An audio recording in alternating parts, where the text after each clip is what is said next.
आज हम बात करेंगे प्रेम और विवाह या प्रेम विवाह के बारे में। आप किसी से प्रेम करते हैं, आप किसी से प्रेम करते हैं और आपका विवाह किसी और के साथ हो जाता है। आप प्रेम किसी और से करते हैं और आपका विवाह किसी और से हो जाता है। आप जिंदगी बिताना किसी और के साथ चाहते थे, आप जिंदगी बिताना किसी और के साथ चाहते थे और बिता रहे हो किसी और के साथ।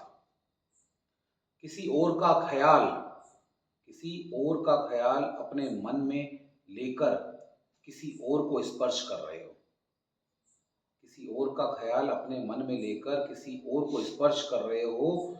हमारे समाज में ज्यादातर प्रेम प्रसंगों का यही हश्र होता है। इसके पीछे कारण क्या होते हैं? जाति, धर्म, ओहदा और शायद प्रेमियों में थोड़े साहस की कमी।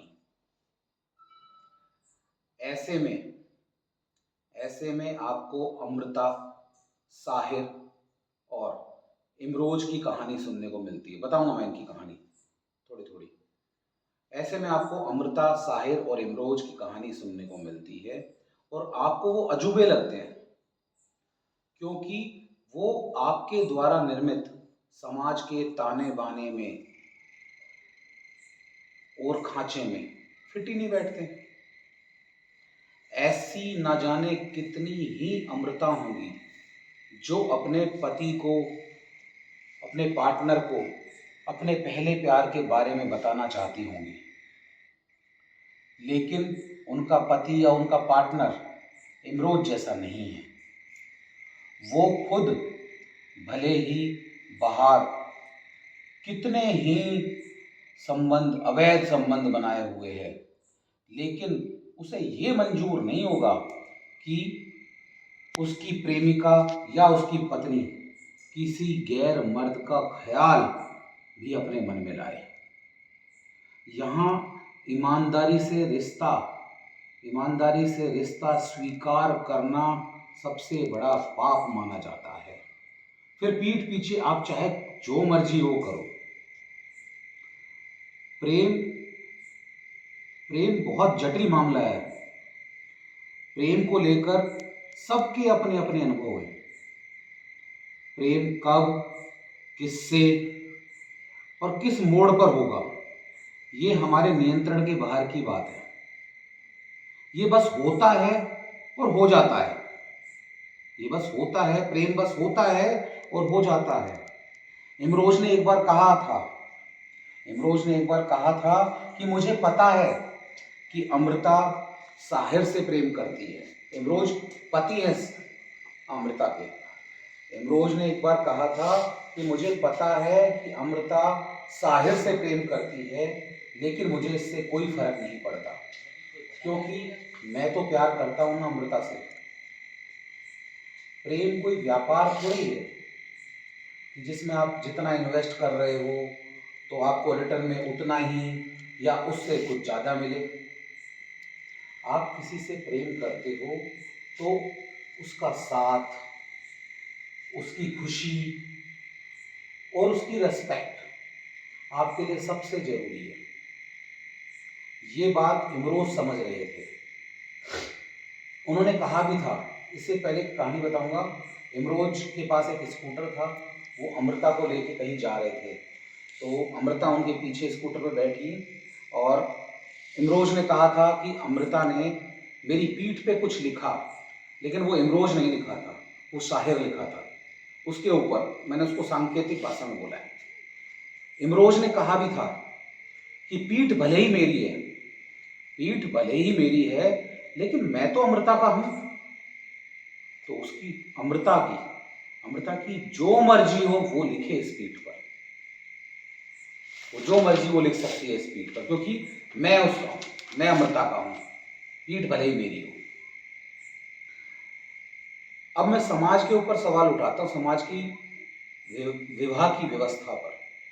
हमारे समाज में विवाह या शादी एक ऐसी व्यवस्था है जहां शरीर से मन की यात्रा होती है। शादी हो जाती है, सुहागरात मना दी जाती है, फिर बाद में देखते हैं कि मन मिलेंगे या नहीं मिलेंगे। हमारे यहाँ पर विवाह एक ऐसी व्यवस्था है जहाँ शरीर से मन की यात्रा होती है, मन से शरीर की नहीं। शरीर से मन की यात्रा में मतलब शादी में शरीर से मन की यात्रा में मन मिलेंगे या नहीं इसकी भी कोई गारंटी नहीं होती है। लेकिन मजे की बात है, हमारे समाज में मान्य है ये। विवाह करके भले ही आप रिश्तों के बोझ को ढोए, चोरी छिपे कितने ही अनैतिक काम करें, सब जायज है। लेकिन अमृता, इमरोज और साहिर जैसी कहानियां हमें हजम नहीं होती। किसी के निजी जीवन में ताक झांक करना अपने आप में ही बेहूदगी है। किसी के निजी जीवन में ताक झांक करना अपने आप में ही बेहूदगी है, क्योंकि जब दो लोग आपस में एक दूसरे के साथ सहज हैं तो आप सर्टिफिकेट देने वाले कौन होते हैं? समाज से सवाल उठा रहा हूं। जब दो लोग आपस में एक दूसरे के साथ सहज हैं तो आप सर्टिफिकेट देने वाले कौन होते हैं? कौन होते हैं आप ये बताने वाले कि उन्हें क्या करना है? ये भी सच है, ये भी सच है कि हमारे समाज में प्रेम और विवाह को लेकर जो रूढ़िवादी मान्यताएं हैं उस हिसाब से तो अमृता चरित्रहीन स्त्री मानी जाएगी, कैरेक्टरलेस लेडीज मानी जाएगी, और इमरोज को नामर्द, इमरोज को इंपॉर्टेंट माना जाएगा। क्योंकि दिमाग वालों, या फिर मैं तो ये कहूँगा गोबर दिमाग वालों की समझ से ये परे है कि ऐसा भी कोई रिश्ता हो सकता है, ऐसा भी कोई प्रेम हो सकता है, ऐसा भी कोई पति और प्रेमी हो सकता है। हिंदी के दो विख्यात कवि हुए हैं, घनानंद जी और बोधा जी।